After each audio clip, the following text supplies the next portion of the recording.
J'avais envie de parler du pouvoir du silence. Si tu fais partie des personnes qui, comme moi avant, avaient tendance à envoyer des longs messages pour expliquer certaines choses, presque pour se justifier, pour que l'autre comprenne, à s'épuiser dans les débats, à s'épuiser à vouloir expliquer aux gens comment bien nous traiter, pourquoi tel ou tel comportement, c'était pas ok, cet épisode est fait pour toi.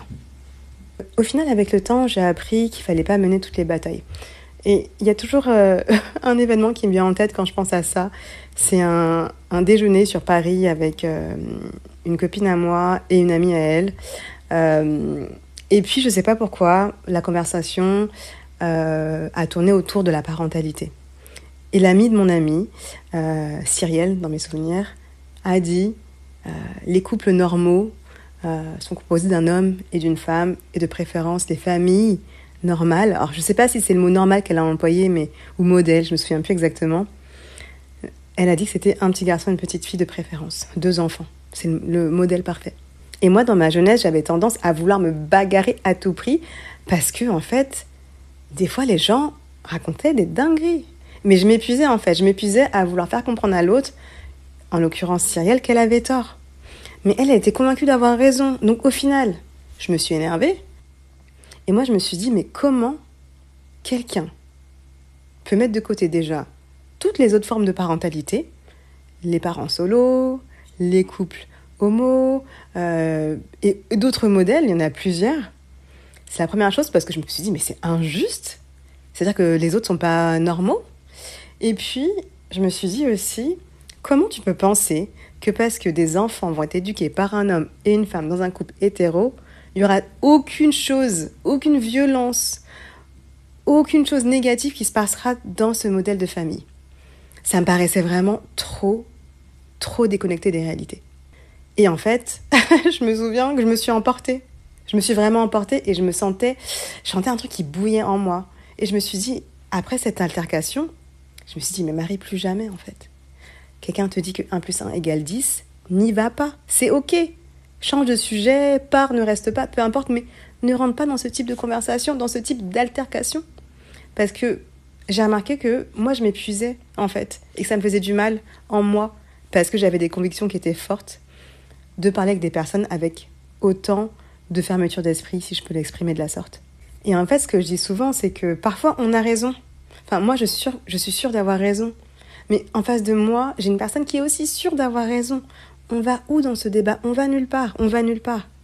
Et en fait, j'ai décidé de ne plus être cette personne qui explique, qui justifie, qui s'emporte. Mais ça marche aussi pour le couple, ça marche aussi pour la famille. C'est-à-dire que parfois, quand tu es en relation avec une personne, tu as tendance à parfois envoyer des longs audios, faire des longues conversations, vouloir avoir the talk pour parler de je ne sais quoi, parce que l'autre t'a maltraité, parce que l'autre a eu un comportement que tu ne valides pas. Et en fait, c'est des choses qui arrivent souvent à répétition, et qu'à répétition, tu expliques, et tu restes dans une relation toxique. Et honnêtement, je pense que dans un prochain épisode, je parlerai des figures de l'attachement, parce que c'est vraiment un sujet qui est important, qui explique aussi pourquoi on est parfois dans des relations qui ne sont pas bonnes pour nous et des relations qui sont toxiques. En tout cas, s'il y a une chose que tu peux garder en tête, c'est que toutes les batailles ne sont pas bonnes à mener. Et que ton énergie, ton bien-être intérieur est plus important que d'avoir raison. Et on n'est pas là pour expliquer 10 fois les mêmes choses aux gens, en fait. Quand tu es en couple, moi je suis passée par là, donc je me jette la pierre. Hein. Quand tu es en couple, tu as tendance à vouloir expliquer 1 fois, 2 fois, 3 fois, accepter plusieurs fois les mêmes comportements toxiques. Je suis passée par là, honnêtement, et je me demande encore une fois comment j'ai pu faire ça. Mais il faut arrêter. Et parfois se taire ou partir, c'est l'option la plus puissante. Et je connais des gens autour de moi qui ont tendance à vouloir toujours expliquer « Non, mais ça me tient à cœur ». Ta pensée crée ta réalité. Plus tu vas répéter que ça te tient à cœur, que tu es comme ça, que tu as besoin de comprendre, et plus tu vas t'épuiser. Et le silence, ça ne veut pas dire que tu as peur. Le silence ne veut pas dire que tu as tort. Encore récemment, j'en parlais avec une amie à moi qui me disait qu'elle a vécu un événement un peu de malaise dans un endroit. Et moi, je lui ai expliqué que tous les feux finissent par s'éteindre. Quand tu rallumes pas la braise, les feux finissent toujours par s'éteindre. Et en l'occurrence, elle pensait que les personnes en face avec qui il y a eu le fameux malaise avaient une opinion fausse et mauvaise à son égard. Et moi, je lui ai expliqué, mais qui sont ces personnes pour toi ? Que représentent-elles ? Sont-elles des amis? Si demain tu déménages, est-ce que tu seras encore en contact avec ces personnes? Et je savais que la réponse était non. Je lui ai dit, dans ce cas-là, pourquoi tu as besoin de te justifier? Pourquoi tu as besoin de t'expliquer? Quand tu sais ce que tu vaux, tu sais ce que tu es, t'as pas besoin de t'expliquer, tu n'as pas besoin de te justifier. Et en fait, je lui ai dit que sa réputation, elle va la bâtir avec le temps. Et que un incident ne remet pas en question sa personne. Et si ces personnes avaient une opinion d'elle erronée ad vitam aeternam, c'est leur problème en fait. Ça ne remet pas en question qui tu es. Et quand tu sais qui tu es, quand tu sais ce que tu vaux, quand tu sais que tu as raison, tu n'as pas besoin de t'expliquer. Et honnêtement, je trouve que c'est libérateur. Parce qu'au final, tu ne laisses pas autrui avoir une influence sur toi. Le silence, il est libérateur. Il permet de se protéger. Il protège ta paix intérieure, il protège ton énergie. Et le vrai pouvoir, c'est pas de crier haut et fort que j'ai raison, j'ai raison, j'ai raison. Le vrai pouvoir, il n'a pas besoin de ça. La vérité n'a pas besoin de ça, elle existe. Donc si quelqu'un vient te voir en te disant 1 plus 1 égale 10, n'y va pas. Pourquoi tu veux l'expliquer? Tu prends n'importe quel livre de maths à partir du CP, si on fait des maths au CP, et tu trouves que 1 plus 1 égale 2. Est-ce que tu as vraiment besoin de justifier ça? Et c'est pour ça que moi, l'amour-propre, c'est vraiment mon combat. Parce que l'amour-propre, l'estime de soi, ça ne veut pas dire qu'on est meilleur que qui que ce soit. Moi, quand je dis que je travaille sur mon amour-propre, ça ne veut pas dire que je travaille à être meilleur que qui que ce soit, à part mieux que la Marie d'avant. Et moi, je pense que pour tout ça, c'est important de rester dans le silence parfois. On est dans un monde de boucan, il y a du bruit tout le temps, partout où on va. Et on passe peu de temps avec soi-même, dans le silence, à méditer, à faire une randonnée seule, à partir en vacances seule. Parce que la solitude, c'est mal perçu. Tu vois, moi, je suis vraiment ce type de personne qui peut rester des jours sans répondre à mon téléphone. Et pas parce que je vais mal tout le temps. Des fois, j'ai besoin de me recharger dans le silence.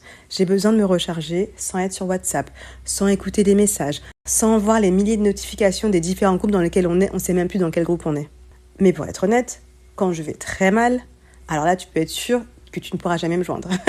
Je coupe mon téléphone, je ne vais pas sur les réseaux, on ne peut pas me joindre, on ne peut pas m'appeler, on ne peut pas m'envoyer un message. Je préviens, j'essaie de le faire en tout cas, de prévenir les gens qui me parlent régulièrement pour leur dire « Ne vous inquiétez pas, je ne vais pas bien certes, mais je vais aller mieux parce que j'ai vraiment besoin de me retrouver. » Et certains vont interpréter ton silence comme le fait d'être une personne hautaine ou froide.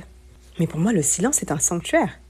Dans ce monde où tout est bruyant, dans ce monde où tout va vite, où tout doit être visible, et ben moi, des fois, je choisis d'être dans le silence. Je choisis d'être seule.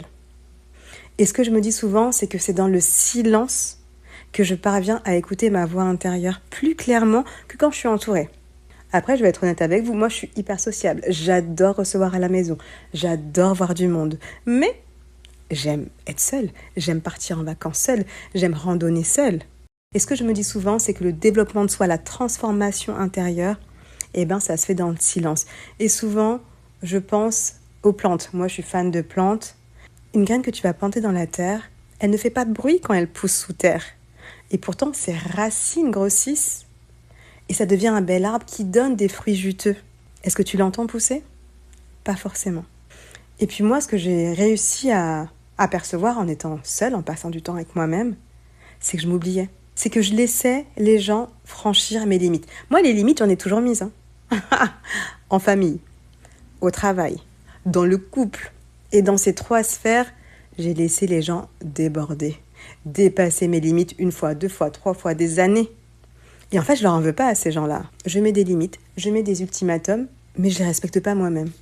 Et donc, ce que je me dis, et ça vraiment, ça fait pas très longtemps que je me suis pris cette claque en face, c'est que les gens qui m'ont trahi, les gens qui ont débordé, c'est parce que j'ai laissé ces gens déborder et franchir mes limites. C'est comme les enfants quand tu dis à 3, t'es privé de dessert. Tu comptes 1, 2, 2,5. L'enfant, il sait que t'es pas fiable, il sait que tu vas céder en fait. Faut être ferme et être ferme, mettre des limites. Tu vas peut-être passer pour une personne méchante, mais on s'en fout. C'est l'autre qui ne respecte pas tes limites en fait. C'est l'autre qui devrait se sentir comme étant une mauvaise personne. C'est pas toi. Toi, tu as prévenu. Ça me fait penser à une histoire, mais j'en parlerai plus tard parce que j'ai plein de trucs à dire. J'ai rencontré une meuf il y a quelques temps et je lui ai dit, moi, mon red flag, c'est si t'as plein de traumas, t'as plein de problèmes dans ta vie, c'est ok parce que même moi, je suis une personne multi-traumatisée. Mais par contre, si tu vas pas en thérapie, si tu vas pas te soigner, moi, tu m'intéresses pas. 1 fois, 2 fois, 3 fois, je répète. Et en fait, j'ai fini par lui dire, c'est plus possible, toi et moi. Et forcément, je l'ai peut-être dit la 3e fois de façon un peu plus ferme, en lui disant que pour moi, c'était hyper égoïste, son comportement. Elle a boudé, mais c'est pas grave en fait. Qu'est-ce que t'as pas compris? J'ai expliqué clairement, red flag, tu parles anglais, je parle anglais, il n'y avait rien de compliqué à comprendre. On n'est pas là pour sauver les gens. Et on sait ce dont on a besoin et ce qu'on ne veut plus dans nos vies. On n'est pas là pour s'oublier. Et dans tous les cas, avant de vouloir sauver les gens, sauvons-nous nous-mêmes. Moi, j'étais cette personne. Je dis bien j'étais. Mais moi, je veux m'aider moi-même, en fait. M'aider et m'aimer d'abord moi-même. Et ça me fait penser aussi à cette image de quand tu prends l'avion, il y a des perturbations. On te dit, mets le masque sur ton visage avant de t'occuper de quelqu'un d'autre. Ça, c'est une image, garde-la en tête, en fait. On n'est pas là pour se sacrifier. On n'est pas là pour faire preuve d'abnégation. On n'est pas là pour souffrir. On n'est pas là pour attendre d'arriver au paradis quand on sera mort. On est là pour vivre du bonheur aujourd'hui sur Terre. En tout cas, il faut arrêter de croire que aimer, c'est se sacrifier, c'est donner même quand t'as rien. Et du coup, des fois, il faut apprendre à dire non. Des fois, tu ne peux pas aider quelqu'un. Et c'est important de mettre des limites en famille, entre amis, dans le couple, peu importe au travail. C'est important de mettre des limites. En fait, il faut apprendre à dire non parfois. Et c'est pas parce que tu dis non que tu es une mauvaise personne. Cette phrase, elle est valable partout. Avec des enfants, dans ton couple, dans ta famille, entre amis, au travail, partout. Et quand tu apprends à différencier le fait de dire non et d'être une mauvaise personne, le fait de mettre des limites et d'être une mauvaise personne, tu le vis bien de dire non. Tu te choisis et l'autre n'est pas là pour comprendre. En tout cas, de la même manière que recevoir sans donner, c'est pas ok, donner sans recevoir, c'est pas ok. Donc des fois, il faut mettre des limites. Parce que quand tu as beaucoup à donner, les gens, c'est des vrais vampires. Ils prennent ton énergie, ils prennent ton argent, ils prennent tes idées, ils prennent plein de choses, mais qu'est-ce que tu reçois en retour? Moi, perso, je mange de l'ail tous les jours. Les vampires ne viennent même plus me voir. Vraiment. Et voilà, j'aime parler des plantes. Moi, je suis une grande fan des plantes en général. Je suis admirative de la beauté de la nature en général. Et maintenant, c'est pas facile, mais j'apprends à ne pas être pressée. Parce que tu as planté des graines. Et en fait, il y aura bien sûr un moment où tu vas les récolter. Mais qu'as-tu planté comme graines? Si tu veux récolter des fruits juteux, il faut planter les graines au bon endroit, au bon moment. Il faut d'abord, bien sûr, choisir les bonnes graines.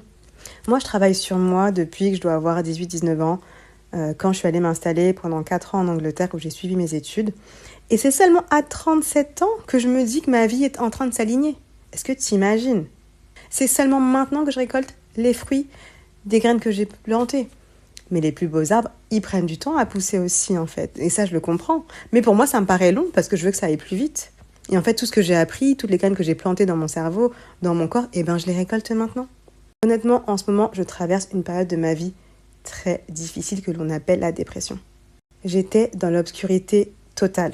J'avançais sans savoir vraiment ce qu'il y avait en face de moi.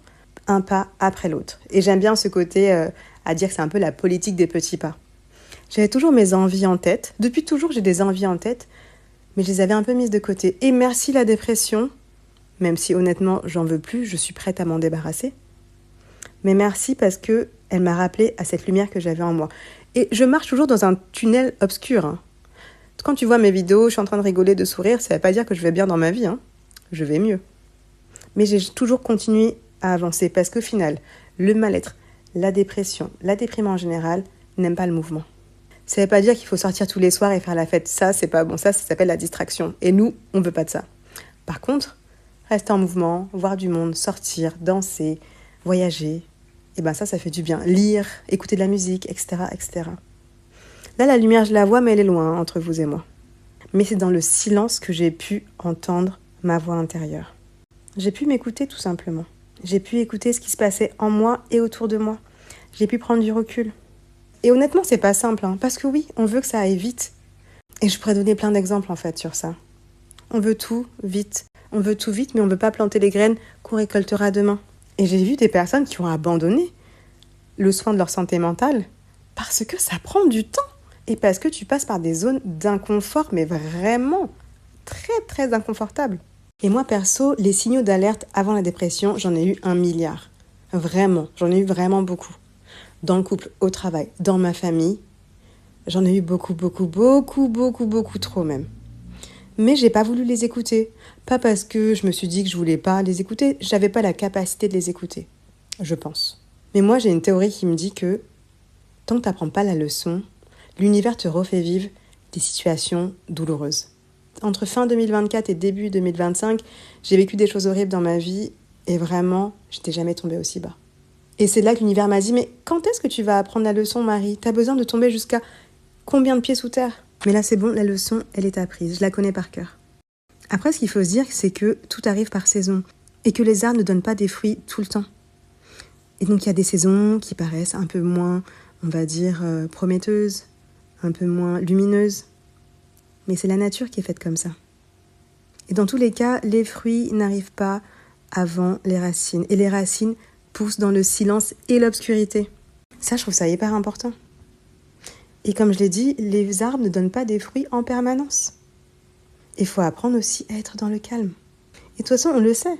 Si on veut se précipiter, on pourra se précipiter. On pourra brûler les étapes, vouloir aller vite. Mais les fruits ne vont jamais être juteux, ne vont peut-être jamais arriver tant que les racines ne sont pas solides, tant que la période n'est pas propice à donner des fruits. Et en fait, dans le silence, dans le pouvoir du silence, il y a aussi le fait de parfois chercher la sobriété au lieu de chercher l'attention. Et dans nos sociétés où vraiment les réseaux sociaux, les médias prennent une place qui est quand même énorme, c'est dur quand tu décides de te détacher de la recherche d'attention. C'est un peu la solitude au final. Je ne sais pas si vous avez trouvé cet exemple parlant, mais ça me fait penser à un autre exemple du premier mec que j'ai pu fréquenter, donc je dois avoir une vingtaine d'années. Et un jour, il était venu vers moi tout heureux. Il m'a dit « Ouais, j'ai reçu plein de messages sur mon mur Facebook. » Oui, je sais, je suis vieille, on fêtait les anniversaires sur Facebook. Et en fait, il était trop content parce que des gens, ses amis, entre guillemets, lui avaient fêté son anniversaire sur Facebook. Et moi, je lui ai dit « c'est normal. Facebook te met des reminders, genre une semaine avant, un jour avant, le jour même, je sais plus, pour te dire « Ah, c'est l'anniversaire de XYZ. Souhaite-lui sur son mur. » Et donc toi, t'es content parce que les gens ont reçu les notifications. Et je lui ai dit, change la date, tu verras si certaines personnes ne souhaiteront pas ton anniversaire la mauvaise date. Bon, il avait un peu la rage contre moi quand je lui ai dit ça. Déjà à l'époque, je ne sais pas pourquoi, ça me saoulait de répondre aux messages d'anniversaire.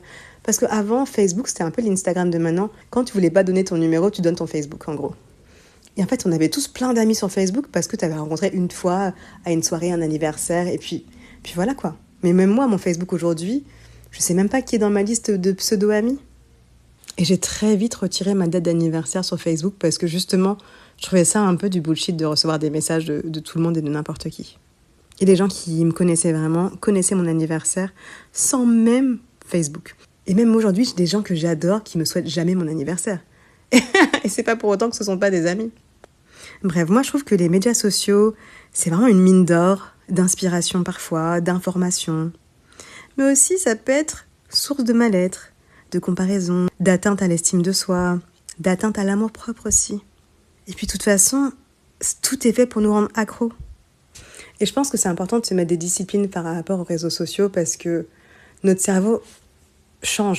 De toute façon, la neuroplasticité, c'est vraiment une chose qui existe. La manière dont on va scroller les téléphones, les manières dont on va regarder des shorts qui vont faire 30 secondes, voire moins, on habitue nos cerveaux à ce nouveau mode de fonctionnement. Même moi, je remarque que des fois, je tombe sur des podcasts sur YouTube de 19 minutes, je me dis « Oh là là, c'est trop long ». Alors qu'avant, je passais ma vie à regarder des TED Talks qui étaient hyper longs parfois. Donc voilà, essayez aussi de se détacher des réseaux sociaux, d'avoir la discipline que ce soit pas la première chose que tu fais le matin en te levant, ni la dernière chose que tu vas faire en te couchant. Je sais que c'est pas simple pour beaucoup, mais honnêtement, c'est important d'essayer. Et du coup, pourquoi la recherche de l'attention, c'est un peu dangereux ? Parce que parfois, les fameux likes, ça te fait croire que le fait d'avoir plus de vues, plus de likes, t'as plus de valeur. Mais il y a tellement de belles choses qui se font loin des projecteurs, dans le silence. Et c'est ok, et heureusement. Moi, je suis en train de penser, par exemple, que mes plus beaux voyages, je les ai jamais partagés sur Internet. Je les ai envoyés à des proches, des photos, des vidéos. Notamment, je me souviens d'un voyage que j'ai adoré à Cuba. Mais peu de gens, en tout cas les gens qui me suivent et que je suis sur Instagram, par exemple, ne savent pas que je suis allée à Cuba. C'est quand j'en parle au travers d'une conversation qu'on sait que je suis allée à Cuba. C'est ok de pas mettre toutes tes vacances, tout ce que tu fais sur les réseaux sociaux. C'est ok. Parce que je trouve qu'aussi, après, il y a une certaine fatigue. Parce qu'on reçoit des messages, des réactions, on doit répondre. Et hop, tu passes beaucoup de temps après sur les réseaux, tout simplement. Bref, c'est important de mettre des limites dans tous les cas. Dans tout ce qu'on fait, je pense. Mais avant tout parce qu'on s'écoute et on réfléchit à ce qui est bon pour nous. Et donc ouais, c'est sûr que des fois, la meilleure chose pour soi est le silence. Et mettre des limites, c'est se choisir. Après, faut pas croire que mettre des limites, ça change tout. Parce que des fois, je trouve que c'est un peu surcoté de mettre des limites dans le sens, ouais, j'ai mis des limites et hop, tout va bien. Mais comment tu les fais respecter, tes limites? Parce que moi, des limites, j'en ai mises depuis toujours. Mais honnêtement, elles ont pas tout le temps, voire très rarement été respectées. Mais parce que moi, j'étais pas vraiment consciente de l'importance, je pense, de ces limites. Et au final, on n'a pas besoin d'expliquer, de mettre des limites. Moi, ça me fait penser aussi à ma dernière relation où en fait, on vivait ensemble, donc ma copine et moi, on vivait ensemble. Et je lui ai dit qu'elle et moi, c'était plus possible, il fallait qu'elle quitte mon appartement. Et elle a mal pris. Mais pourquoi j'en suis arrivée à là? Avec toutes les limites que j'avais mises et qu'elle a franchies, pourquoi je suis arrivée à lui dire « Tu ne peux plus vivre sous ce toit ?» Parce qu'à la base, vivre avec un ex ou une ex, je l'ai fait à plusieurs reprises. J'ai jamais ressenti le besoin de dire à quelqu'un « Tu ne peux plus rester, ce n'est plus possible. » Et je m'en suis pas voulu du tout parce que depuis, je revis. Depuis, je suis encore plus heureuse que quand j'étais avec elle, en fait. Et c'est pas normal parce que je dis toujours, c'est un peu cliché, mais que moi, quand je suis en couple avec quelqu'un, je veux que ce soit la cerise sur mon gâteau. Le gâteau, il est juicy, il est bon, il est sucré, il est beau, et c'est moi. Et l'autre, c'est une cerise, ça m'apporte du plus. La petite touche finale, on va dire. Mais c'est important de se sentir bien avec soi-même. Encore une fois, quand je parle comme ça, on parle pas d'être mieux que quelqu'un. Moi, j'espère, enfin, je souhaite, je sais pas si c'est le cas, et honnêtement, je pense que quand on était ensemble, c'était pas le cas, mais je souhaiterais d'être ce fameux gâteau et que son ou sa prochaine partenaire soit cette fameuse cerise. Bref, je pense que c'est important. Et c'est pour ça que j'aime autant méditer. C'est pour ça que j'aime autant marcher seule, sans musique, en pleine nature. C'est pour pouvoir me recentrer, m'écouter et me faire du bien au final. Et ça n'a vraiment pas de prix.